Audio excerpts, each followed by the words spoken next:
Fala pessoal, sejam bem-vindos a mais um vídeo. Eu me chamo Felipe Wood e sou analista CNPI.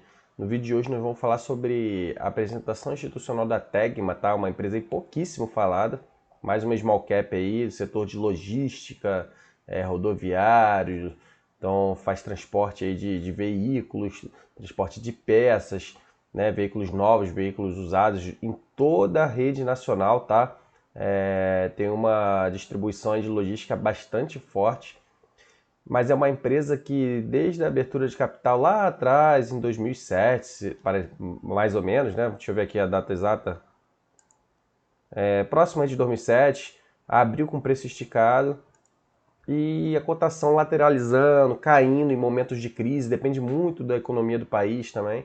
Mas é uma empresa interessante, dá até para a gente estudar, aprender e que está indo bem, tá? Mesmo com agora o movimento inflacionário, economia não tão bem, movimento macroeconômico não tão bem, a Tegma está bastante interessante, tá? Tem um baixo valor de mercado. Então a gente vai ver a apresentação institucional que foi divulgada em novembro de 2022. Eu não lembro ao certo se tem os resultados já do terceiro tri, mas se não tiver, eu já abro o resultado do terceiro tri também para a gente dar uma analisada. E vamos lá, eu peço para vocês deixarem um like, se inscrever no nosso canal, comentar aqui embaixo se tiverem alguma dúvida, alguma crítica ou até mesmo alguma sugestão. Seguir nossa página no Instagram também, os links vão estar na descrição do vídeo, tá? Então conto com o apoio de vocês. Deixa eu passar aqui. Então vamos lá, apresentação institucional da Tegma, tá? Opa, novembro de 2022, tá? Então seguindo aí essa onda aí de Investor Day, não é bem o Investor Day, né, que eles divulgam, mas acaba que eu vou até botar depois na playlist, tá? Então, eles estão separados aí, é bem curtinho, até interessante essas apresentações mais curtas, que não fica tão maçante. A da Arisa é longa pra caramba. Como funcionam nossos negócios, o índicezinho, ó. Tag no slide, logística automotiva, são os dois principais setores dele, logística automotiva e logística integrada. Marcos históricos, tese de investimento no negócio da Tegma, então eles já dão uma visão aí geral, estratégia de crescimento aliada a retorno, então não adianta só crescer, né, sair adquirindo, comprando, se alavancar, até fiz um gráfico num dos vídeos que a gente fez, na apresentação, se alavanca, depois de emite ação, se alavanca, emite ação. Não, tem que gerar retorno também, estrutura acionária, alguns indicadores financeiros, então acho que já vai ter até terceiro tri aqui. E um pouquinho de governança, ESG, alguns botam esse Azinho de ambiental aqui, ao invés de E, né? Então vamos lá, vamos adiante. Como funcionam os negócios da Tegma? Da Tegma, ela tem dois focos, tá? Logística de veículos e... Como é que estava lá atrás? E logística integrada, né? Que é para veículos também, né? Logística de veículos novos e usados, tá? Então, transporte, tá? Basicamente transporte aqui nesses reboques aqui grandões, né? Os caminhões, até navios também, embarcados. Gestão de cadeia de suprimentos, são equipamentos aí, fornecimento de peças e linha de produção, né? Processos de produção aqui, ó, logística integrada nessa linha de produção e veículos os novos usados da logística automotiva, né? Então a linha de produção para a fabricação desses veículos. Como fazemos? 1 milhão de pátios aqui, ó. 1,7 milhão de pátios, metros quadrados de pátios, né? Daqui a 700 mil metros quadrados de pátios.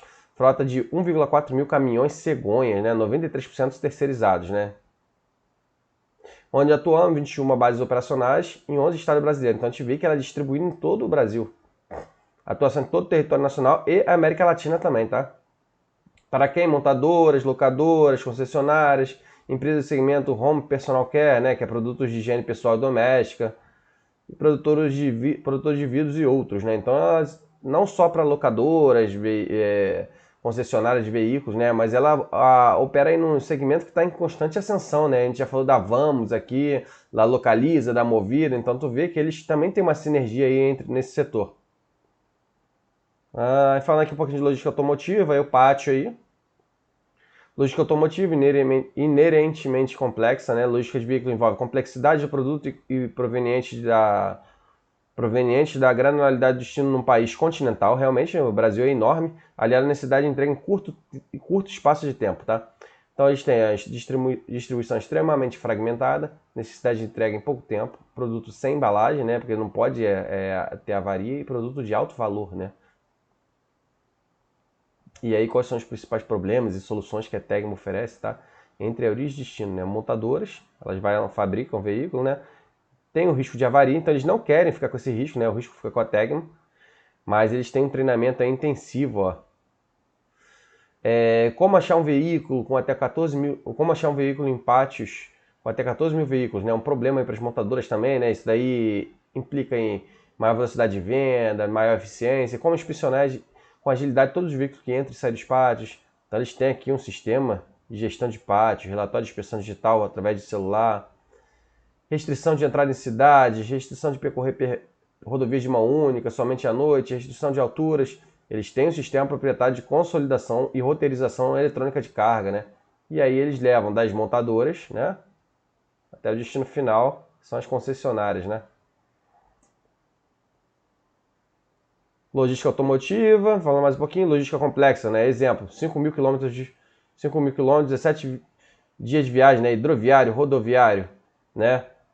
Lá do sul do país até Manaus, no Amazonas, né? Processo de logística de veículo, né? Então tem 21 montadoras basicamente, né? Com 5 portos, contrato de longo prazo, então isso daqui dá uma estabilidade um pouquinho maior para eles, né? Com a maior parte das montadoras do Brasil, sem cláusulas, né? O volume mínimo, equipamento responsável pela coleta nas montadoras, com destino aos pátios de consolidação da Tegma, né? Então mais uma vez, como a gente viu lá no início, né? Eles têm esses pátios aí para armazenagem dos veículos. Consolidação, 21 pátios, aí distribuído em vários lugares do país, né? Consolidação de veículos pré-distribuição, uma pré-inspeção que eles fazem através do sistema deles, gestão de pátios e estoque também através do sistema que a gente viu lá atrás. Então eles fazem basicamente, fazem a coleta, colocar no pátio, a distribuição, né? E aí a parceria com mais de 1.000 concessionárias, locadoras, portos e América do Sul, né? Que eles levam para os portos, né? Não que eles têm lá os barquinhos. 600 prestadores de serviços de parceria de longo prazo e custo 100% variável, né? Então esses parceiros aqui têm um custo aí que é variável se tiver algum problema com essa entrega, né, dos veículos. Por que a montadora terceiriza a logística de veículo 0 km, né? Possibilidade de compor carro com diferentes marcas em um só caminhão, permite ganho de produtividade, menor tempo de entrega, né? Menor tempo de entrega do que um caminhão com uma marca só, né? E a cobrança para os clientes é 100% variável, né? De acordo com quilometragem, o veículo, né? Então, basicamente, né, o ponto-chave aqui é a eficiência, né? Eles focarem lá na produção e venda de veículos e o transporte eles deixam para outra, né? Esse daqui é o ponto forte, né, da Tegma, né? A eficiência para as concessionárias. Então, escala, produtividade, custo variável, melhor utilização dos ativos, né? Da empresa, né, das concessionárias, né? Eles têm que focar lá na fabricação dos veículos, não no transporte. E aí, aqui, ó, caminhão tanque de abastecimento, caminhão reboque, outro caminhão aqui para levar peças, né? Então eles têm aí toda a infraestrutura necessária, né? Logística integrada, né? Como se abastece uma fábrica? Existem diversas formas de logística de abastecimento de fábricas. Existe a logística Tegma, né? É a propaganda deles aí. Quais são as dores no abastecimento de linha de produção, né? De diversas indústrias, né? Risco de parada de fábrica, né? Realmente isso daqui, ó, tem paradas programadas, né? A gente viu aí setor industrial, paradas programadas. Vou botar resumido aqui, paradas programadas. E paradas não programadas, né? Então essas não programadas, elas geram um custo maior, né? Maior custo, né? Mais custo. Altos custos de estoque de fábrica, né? Tem que investir na fábrica, incerteza de disponibilidade. Isso aqui é CAPEX, tá? Certeza de disponibilidade do transportador. Então, assim, capital de giro aqui, né? Tá aqui. Muitos fornecedores em lugar distante, né? Geografia, falta de escala, produtividade, logística na especialidade do cliente, né? O core, né? Aqui seria o core. Não é, né? Gestão de estoque complexa. Aí entra aqui também capital de giro, né? Necessidade de investimento em embalagem, mais capex também.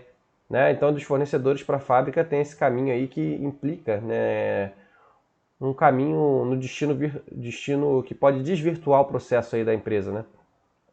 E o que eles fazem? Né? Eles têm fornecedores, né, de produtos químicos, de peças, né? Sulfato de sódio, barrilha. Eles têm a tecnologia aqui, ó, de RFID para controlar, né, seu estoque, ó, de radiofrequência, né? Tem umas etiquetazinhas aqui que ficam dentro aqui da caixinha, né? Como se fosse essa etiquetazinha aqui, ó. um caminhão caçamba, eles têm um armazém lá em São Paulo, tem algumas carretas, carreta de silo e uma torre de controle e planejamento, né? Então eles transportam em vidro, produtos de higiene, eletrodomésticos também, dos fornecedores lá para as fábricas, mais uma vez, né? E como nossos serviços reduzem o custo do cliente, né? Do caminhão, né? Até chegar lá na fábrica, né? Esse caminhãozinho aqui, até chegar aqui, lá no destino final. Eles têm umas rotas aí pré-definidas, né? Coleta programada, né? Esse Milk Run, diversos fornecedores em uma mesma viagem. Então eles passam em vários fornecedores, ó, com sinergia, né? Para eles sabem o que eles têm que coletar lá. Ah, eletrodomésticos vai entregar na rota X, né? Da rota A para a rota X, da rota A para a rota B. Então já pegam o máximo de produtos aí que vão para a mesma rota, máximo de produtos compatíveis lá para gerenciar lá dentro do caminhão, né? Caber tudo dentro aqui do caminhão certinho, né? Portal da Tegma, né? Isso aqui é para controle mais gerencial, informação de coleta em um dia, isso aqui mais tanto fretes extras. Investimento, controle com RFID, tecnologia lá da embalagem, né? Que vem aqui dentro, né? Essa etiquetazinha aqui. Permitir ao cliente focar em seu core business, né, que é o que a gente já falou um pouquinho, permitir manter estoques, materiais oscilando entre 24 e 48 horas de cobertura, cargas formadas e planejadas de acordo com a necessidade de fábrica, horários, capacidade e performance otimizados, gestão de toda a cadeia de suprimento, né, balanceamento de estoque da origem ao destino, né. Então eles sabem controlar lá como que vai ser o estoque lá, tanto na origem como no destino, aumento da ocupação dos veículos, redução do tempo, não, então é aquela questão lá, tem a caçambazinha lá, redução do tempo, né? Eles vão botando lá os produtos, né? Essa sinergia daqui, que está aqui em cima. Os produtos de acordo com o espaço disponível, né? De maneira a otimizar esse espaço. E em relação à rota aqui, né? Rota A, rota B, eles veem o que vai para cada lugar para tentar agilizar. Redução dos inventários na cadeia, eliminação e redução de processos internos, redução de custos e menor demanda de capital. Para as empresas que vão pegar a Tegma, né? Adquirir os serviços da Tegma. Então, segmentos e serviços atendidos e logística conectada, né? Então, implantação de projeto logístico baseado em redução de investimento, né? E tempo gasto em logística do cliente, redução da necessidade de estoque, né? Isso é capital de giro, curva das operações, né? Aprendizado, né? A curva de aprendizado das operações principais deles, né? Então, eles focam no aprendizado das operações principais. Interdependência cliente-prestador, contrato de longo prazo. Então, isso aqui é favorável para a Tegma, né? Esses contratos de longo prazo, essa interdependência, né? Porque o cliente vai estar sempre precisando dela. Contínuo investimento e melhoria. Relacionamento cliente-prestador de serviço, baseado em produtividade, não em preço, né? Então, isso daqui é melhor até para o cliente controlar. E se a Tegma prestar um serviço bom também, o cliente vai continuar nesse contrato de longo prazo. E confiabilidade nos processos, né? Contratos com clientes de longa duração, baixo churn, né, de contratos, então a gente vê que eles têm uma previsibilidade, principalmente lá com as montadoras, né, esse churn aqui é baixo, né, montadoras.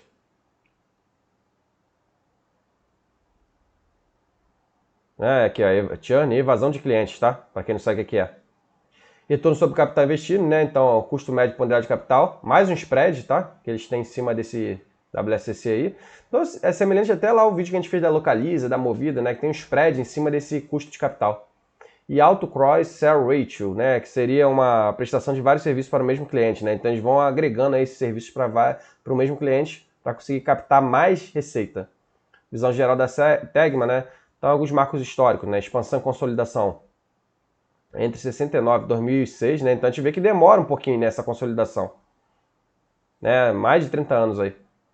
Criação de transportadoras, fusão de 3 empresas, né? E assume controle da sociedade aí, crescimento exponencial, né? Em 2001 e 2002. O IPO aqui em 2007, né? Que eu falei, e a diversificação até 2014, né? Então, esse período aqui do IPO até a diversificação, uma consolidação um pouquinho maior, né? Uma maturidade, a gente viu, ó, demorou 7 anos, tá? Então, às vezes o pessoal quer investir em empresa de IPO, a empresa geralmente abre com valor um pouquinho esticado e demora a se consolidar, se diversificar, ter uma sinergia, né? Início da logística integrada, ó. Aqui são 3 companhias para armazenagem, né? Que a gente viu que esse centro de distribuição dele é bem forte, né? Em 2008, última aquisição da logística automotiva, então eles começaram mais aqui a focar em logística integrada, já estava bem diversificado aqui em automotiva, né? Em 2015, inovação e diversificação, né? consolidação da divisão de logística, né? Então eles estão ainda se consolidando, né? Com o início das operações para o setor de eletrodoméstico, né? Eles nem falaram muito, né? Falaram um pouquinho só. Criação da joint venture de armazenagem, alfandegada, criação de primeiro acelerador de startups de logística do Brasil. E Tegma comemora 50 anos de operação com diversas conquistas. Tese de investimento, grande exposição à venda de veículos do Brasil. Então, assim, depende muito do macro, né? Aqui depende muito do macro, né? Histórico de alta geração de caixa. A gente vai ver que realmente está gerando caixa agora, né? Teria que ver o passado para ver se é verdade mesmo. Grande parcela de custos variáveis. Contratos de longo prazo. Então, isso aqui dá previsibilidade, né? Retorno sobre investimentos do setor. Isso daqui, ó, para quem gosta de dividendos, né? Previsibilidade. Tá previsível, né? Previsível. Fluxo, né? FCO, vou botar FCO aqui, né? Resumindo. Isso daqui implica em dividendos crescentes, tá? Dividendos estáveis, né? Mais dividendos, né? Dividendos, vou botar a setinha aqui para cima. E a Tegma tem um payout altinho, tá? Para quem gosta. Retorno sobre investimentos acima da média. Política indicativa de distribuição de mínimo 50% de lucro líquido, né? Isso aqui é payout, tá? Nos últimos anos ela até atingiu aqui na casa de 60%, 70%. Então, modelo de negócio de asset light, isso aqui eu não sei se é tanto, né? De repente agora o capex está tão baixo, né? Porque já investiu bastante lá na logística de... Como é que é o nome? Aqui tá falando... Logística automotiva, né?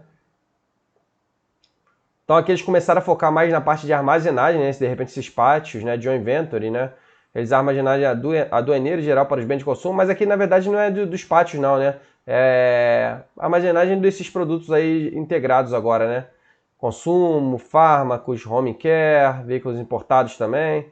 50% Tegma, 50% Silotec. E gerou aqui 91 milhões de receita em 2021, né? Então aqui ó, ainda é pequeno, né? Mais de 1 milhão de metros quadrados de armazenagem, né? Principais segmentos bem de consumo, fármacos, cosméticos, máquinas e veículos, né? Então, de repente, a gente ficar atento aí, de repente eles expandirem essa participação aqui, né? Em relação à Silotec, né? 50% que eles ainda têm. Outra aqui, ó, Corporate Venture Capital. Identificar e desenvolver startups. Aqui é mais o foco de inovação, né? Através de investimento, parceria comercial, promover cultura e cultivar inovação e tecnologia gerando valor e atributos para a unidade de negócio e parceria de clientes, né? Aí fala um pouquinho de alguns incentivos deles para desenvolver novas iniciativas, né? Logística de veículos seminovos, realizar logística de veículos usados, transporte, armazenagem e preparação para venda seminovos. Então a gente tem aqui uma logística de veículos, essa Fast Line aqui, ó. 1,4 mil equipamentos disponíveis, parceria com a Tegma, não é só a Tegma aqui. Parte presente em todo o território nacional, monitoramento de carretas, entrega via GPS. Para público-alvo, locadoras, frotistas, pessoas físicas, né? E a estratégia de crescimento aliada ao retorno, né? Então eles têm uma alta geração de caixa, né? Tendência de desalavancagem da estrutura de capital, então vão reduzir a dívida aqui, tá? Menos dívida. Modelo asset light, não sei se tanto, né? Talvez agora. Baixa necessidade de investimento de manutenção. Depois já tem os pátios, depois já tem os... O problema é esses caminhões talvez tenham que estar renovando, né? Não sei se é tão baixo assim. Resiliência de ciclo de caixa. Isso aqui sim, resiliente. Então o que eles pretendem fazer? Investir em crescimento orgânico, ampliar a participação de serviço em clientes atuais, né? Logística integrada. Então o que a gente viu lá atrás, né? Essa participação aqui talvez, né? Da Fastline, né? Essa participação aqui, a TagUp, não, né? Na GDL, né? GDL não, Silotec, né? O nome aqui. Então essas participações aí, de repente, a gente vai começar, né? Aqui, isso daqui, essas participações é mais para fusão e aquisição, né? Esse crescimento aqui, clientes atuais, é para venda cruzada, né? Confundir aqui. Aqui é venda cruzada dos serviços deles, né? Venda cruzada. Oferecer vários serviços aí, de repente, para transporte de eletrodoméstico, não sei. Não sei como que seria esses clientes, né? Aqui orgânico seria isso. Essas participações ali que seria que fusões e aquisições aqui que eu mencionei agora primeiro. Investimento em tecnologia e novos processos logísticos clientes atuais, capturar crescimento de logística de veículos usados e eles terem um ROIC, né? Com spreadzinho superior a esse custo médio ponderado de capital, né? Potenciais de empresa, alvo em setores de logística integrados, né? Eles verem aqui ó, a possibilidade também de venda cruzada. E devolver o excesso do que eles não investirem, né? Através de dividendos. Histórico recente maior que a política, né? Que eu falei, né? Chegou a bater aqui mais ou menos 70%, né?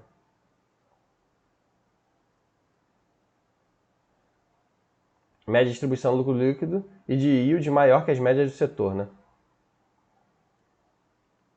E aí, como é que é a estrutura acionária? Então tem um sócio brasileiro aqui, ó. Mas tem um free float altinho, tá? 48,5%. Fundador brasileiro aqui, um fundador e outro fundador brasileiro também.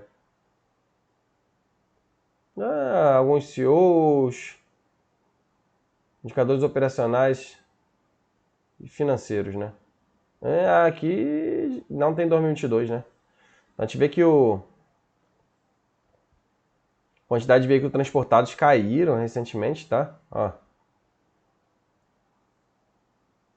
O market share deles é altinho, mas também caiu, né? Então isso aqui é preocupante. De repente essas novas participações aí dessas empresas aí de locadoras, né? A própria Vamos, não sei se está impactando. Distância da viagem aumentou aqui recentemente, depois caiu um pouquinho. Isso aqui na logística automotiva, tá?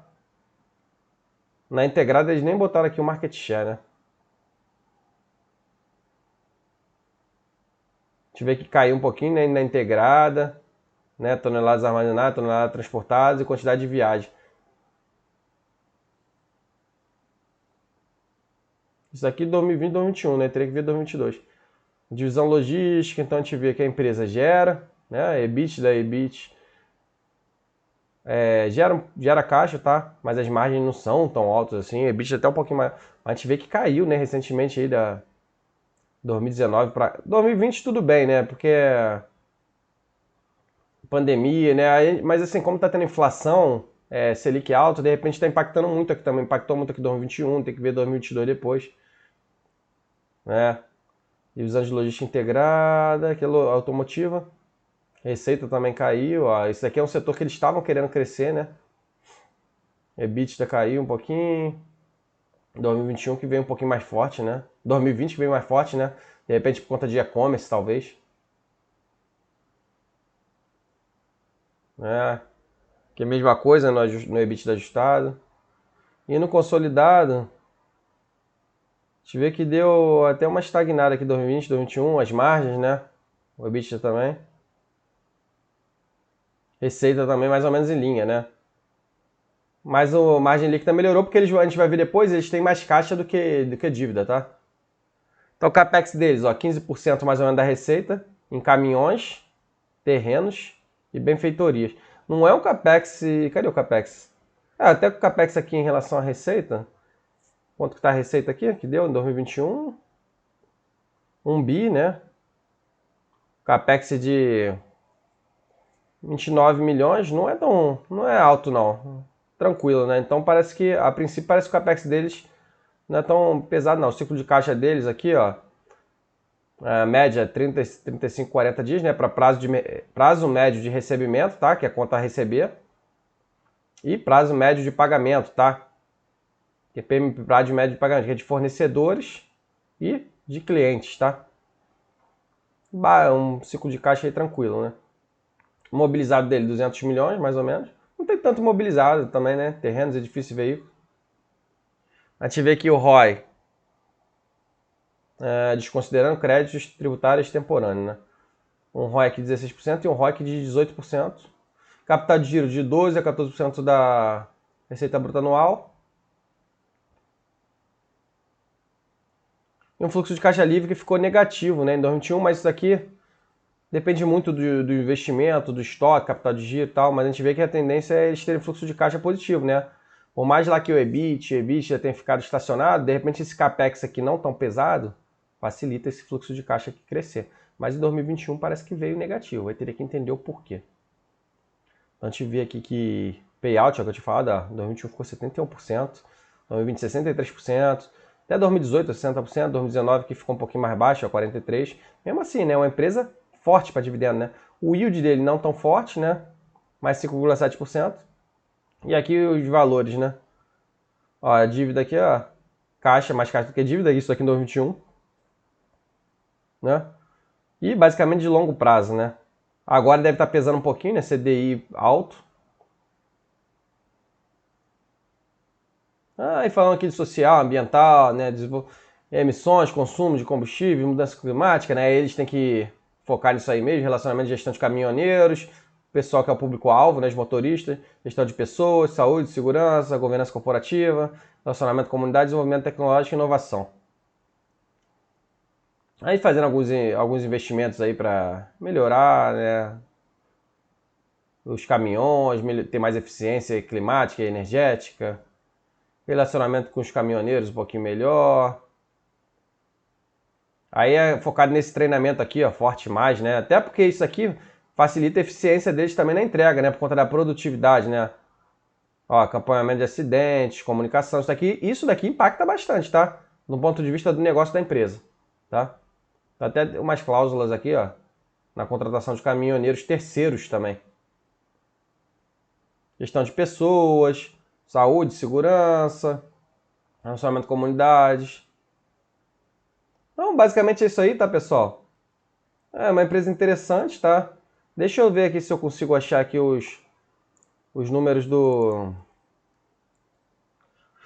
terceiro TRI. Mas assim, a Tegma é uma empresa interessante, mas não gerou tanto valor assim, né, para os acionistas, né? Porque por mais que tenha um negócio, um modelo de negócio interessante, depende muito do macro. E aí, como o macro oscila muito, acaba que uma empresa fica muito instável, né? Se você não investir tanto em CAPEX, né? A gente vê, de repente eles poderiam pegar essa distribuição aí de dividendos, não distribuir tanto, ter um payout um pouquinho menor e alocar um pouquinho mais em CAPEX, vai de repente melhorar a eficiência, melhorar a armazenagem, tentar capturar mais market share de alguma forma, né? Porque a cotação deles, ó, de 2007, quando abriu, caiu lá em 2008 com a crise econômica mundial, que o Brasil nem foi tão atingido assim, né? Mas refletia aqui na cotação. Aí em 2012 voltou a subir para 34, depois caiu em 2015, aí agora subiu, pré-pandemia estava no pico histórico, 40, aí caiu na pandemia. Então você ficou oscilando muito por conta do macro. Então talvez essas empresas aí que oscilam mais, talvez fosse interessante elas reterem um pouco mais de capex aí para tentar estabilizar, né? Mas é uma empresa interessante, mas que depende muito aí do macro e é estável, é boa para pagador de dividendos, né? Gera caixa. Calma aí que eu tô pegando aqui a divulgação dos resultados aqui para a gente abrir. E aí a gente continua falando mais um pouquinho da Tegma.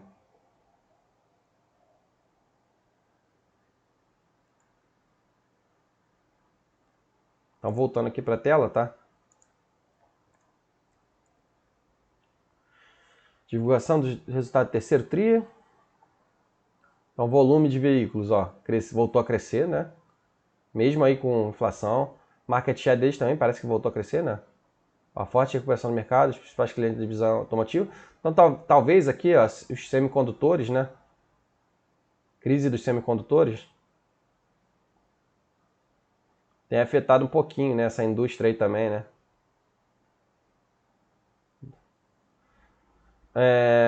Distância média caiu um pouquinho, né, percorrida. Margem bruta 23%, né, já voltou a subir também. Receita líquida 75% superior. Então a gente vê que foi muito impactado aí por conta de cenário aí de transporte de veículo, né? E também teve crescimento de outros serviços logísticos, né, como de logística integrada, né, que a gente viu lá atrás. EBITDA deles de 88 milhões, né? Margem de 21%, ó, margem muito boa, né? Da margem bruta para EBITDA, a gente vê que nem caiu muito, né? Então a empresa tem uma despesa operacional tranquila, né? É mais lá no CPV deles que impacta também. Lucro líquido deles, 53 milhões, então a empresa dando lucro, né? Margem de 12,9%. Fluxo de caixa livre positivo, não, voltou a ficar positivo agora no terceiro tri, né? Lá a gente tinha visto anual, né?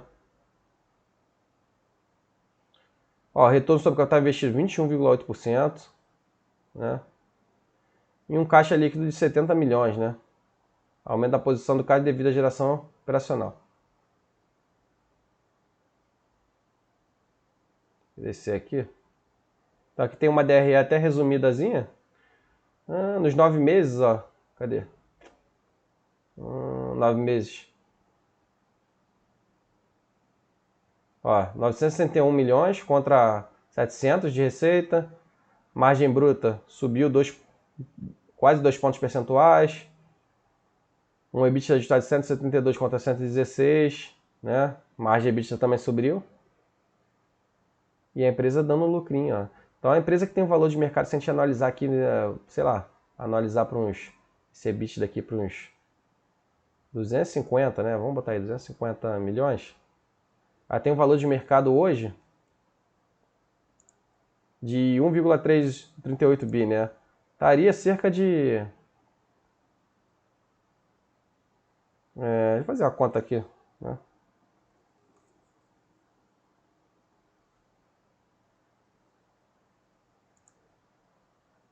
Hum, 50 vezes 7.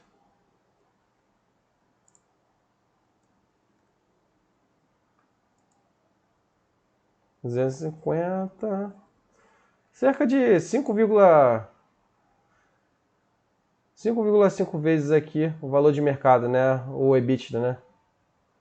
Não estaria tão cara, tá? Mas a cotação, como a gente viu, depende muito do macroeconômico, a empresa varia muito, né?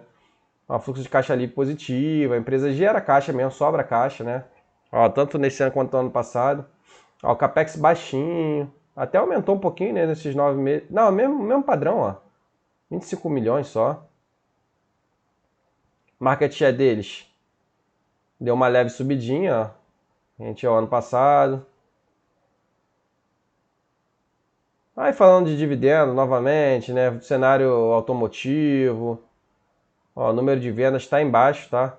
Mas a produção até aumentou um pouquinho, né? Então eles estão prevendo que essa venda aqui vai subir, né? Provavelmente, né? Para a produção ter elevado um pouquinho. Mais frente ao 2020, ó. Ainda não se recuperou, ó.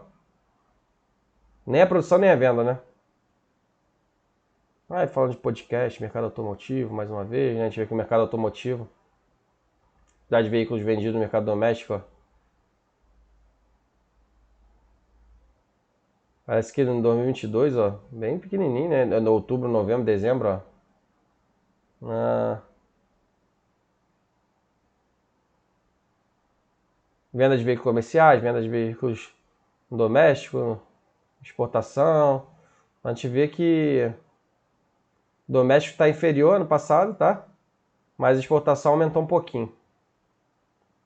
Daí impacta aí, né? Depende muito também dessa indústria de veículos. Divisão de logística automotiva, então a gente vê que o market share deles voltou a crescer bem, ó. E veículos transportados também.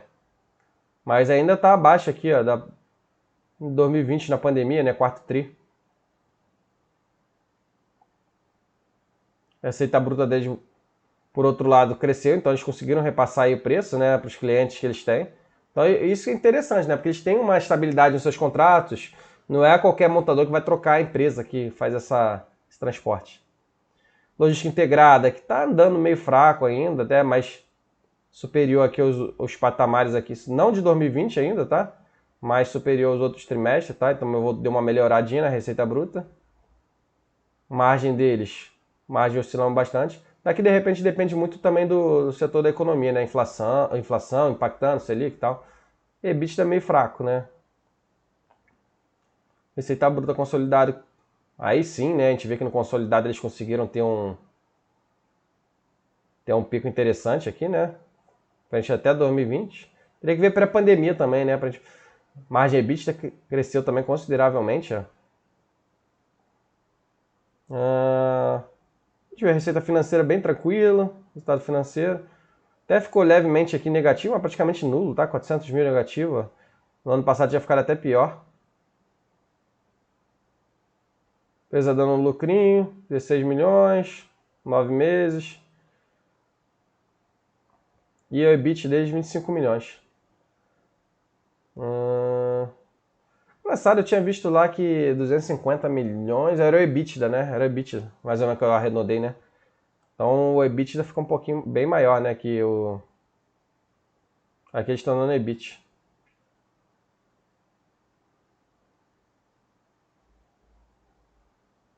Isso é basicamente isso aqui, né?